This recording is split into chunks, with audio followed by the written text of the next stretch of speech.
Good afternoon, class. Today in social studies, we are going to practice a skill that is going to help us with our reading materials.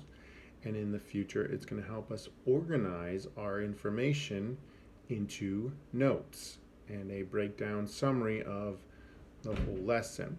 But we're going to start back with the reading strategy.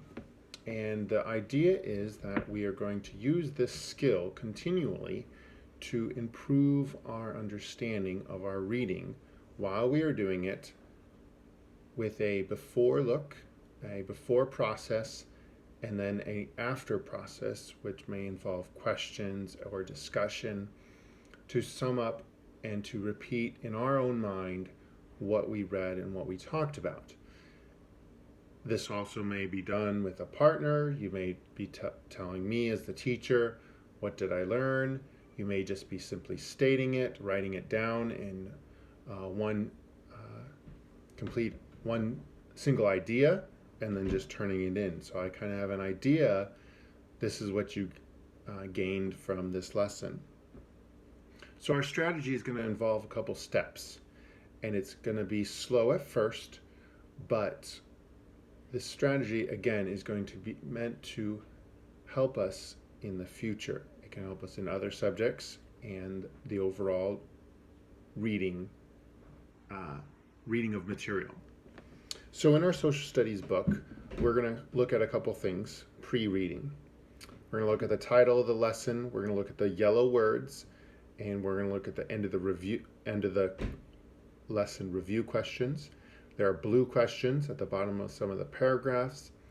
Those prompt you about what was stated and what you were reading right above that question. And we're going to use these things, the vocabulary. We're going to use the vocabulary to help us identify things, ideas, concepts that we don't know and we want to learn more about. We want to improve our understanding on with the words. So the yellow words will help us with that in vocabulary. Some of them are bold, and those are also vocabulary words. They're just on a little bit of different level. So as we read through the material, and there's an example of what I have done with the lesson in front of you that you can keep, you can hole punch, we can laminate, and that's the process. You have a page of yellow words. So broken down by each lesson, those are the yellow words that I came across, and I indicated that I didn't know, or I just learned, or something about each of those words as an example. You may know all of them, and that's perfectly understandable, and you may only know some of them or less than half. But the idea is to understand the vocab at the end of the lessons, and then ultimately the chapter, to understand any of the questions that the book prompts us with by the end of each lesson, and to be able to write our own questions and think about our material together as a partner, as a group, and to have meaningful discussions about what we've read. The blue questions are going to be important, and as we do our read, pause, write process, I invite you to look at those blue questions and to write down as you get to them the ones that you think are important for you to know as yourself, which ones are most important, and we'll kind of rank those for that single lesson as well. The vocabulary words are going to go in the order that we come across them. The blue questions you're going to rank as in order of importance. Finally, at the end of the lesson, there's going to be a group of questions, activities, and those are meant to wrap up the lesson, to meet our objective, to help us discuss, to analyze, and to think a little bit more deeply about the material that we read. So our pre-reading, again, is you looking at your vocab, then you look at your title, you look at the questions, and I want you to prepare those questions out so that when you get to them, you've already thought about them. The vocab questions we're only writing down. We'll come back to talking about what they mean. But typically in the text, they'll define it right after you read the word too. But we're just going to create our list first. And then we're going to quickly review what we did yesterday in our lesson yesterday as a prior knowledge test. Just talking about what were the main points, what did we learn, what was the importance of our lesson yesterday. So starting with our process, we'll begin reading. We're going to read the first paragraph or section, and then we're going to pause. You're going to look for the blue question. If there's a blue question, you'll talk about it with a partner. We're going to do partners today to help encourage the success of this process, and then you can later on take it and use it independently. We're going to read the paragraph. We're going to pause. We're going to look for that question. You're going to state the main idea, either verbally, or you can write it on a sticky note. You have a variety of color of sticky notes. You can use them for the vocab list. You can use them for the main ideas. When you write the main idea down with your partner, I want you to put your main ideas next to each other, so you can kind of compare. Oh, okay, that's what they want the main idea to be. This is what I want the main idea. And then you can use that as a discussion point. Then the next step would be putting your vocab word on your list. And remember, don't worry about writing what it means yet. Just put it on your list. And then we'll have everybody ready. And then we'll read the next section. We'll pause. We'll do the same thing look for a blue question, look for a bolded academic word. We'll look for a yellow vocabulary word. And we'll do the same process for each of these sections. And then we'll read the third lesson, portion of the lesson. We will look at the vocab. We'll look for the blue question. We may be at the end of the lesson, so we'll look at the wrap-up questions, and we'll kind of analyze those and talk about the importance of those. So, for example, today's lesson is called Mining in the Railroads in the West. Our objective is to identify the effects of mining, of the mining booms. Okay, so there's going to be multiple effects that we're going to look for, and we want to be able to analyze those and talk about them at the end of the lesson, as well as a question that kind of guides our thoughts.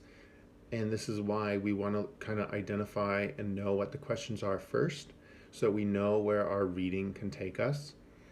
Another question would be, how did mining lead to the creation of new states? So this is a very beginning of our country and the exploration and involving mining and farming and the opening of the West.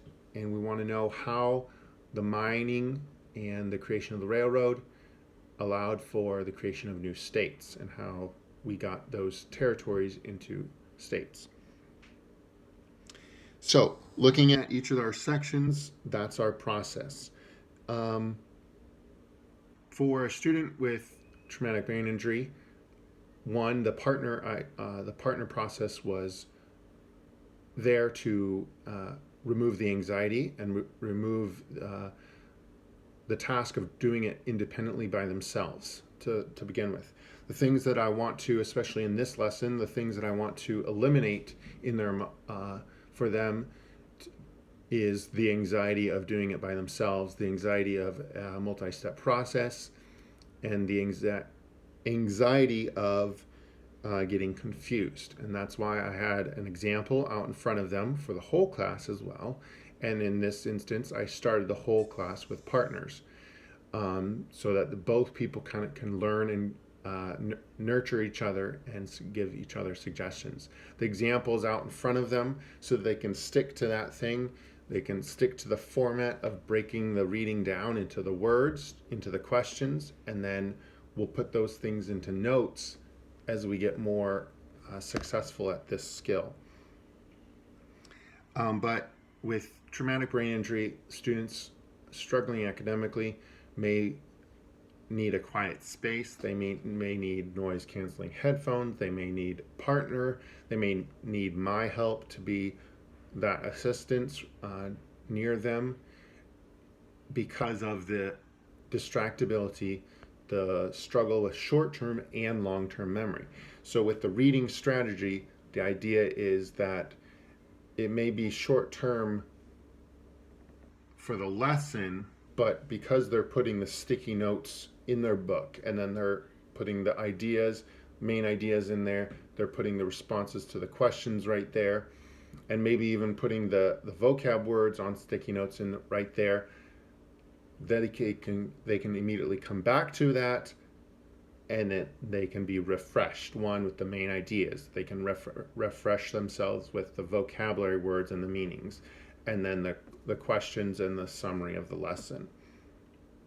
So those would be my strategies for using direct instruction to lift up and increase reading skills for my whole group class, as well as emphasizing improvement for reading strategies and organization for a student with traumatic brain injury in my classroom. And we read an article, and through our book as well, taking the effects of a traumatic brain injury, as I listed the characteristics of it, we were given that in our book.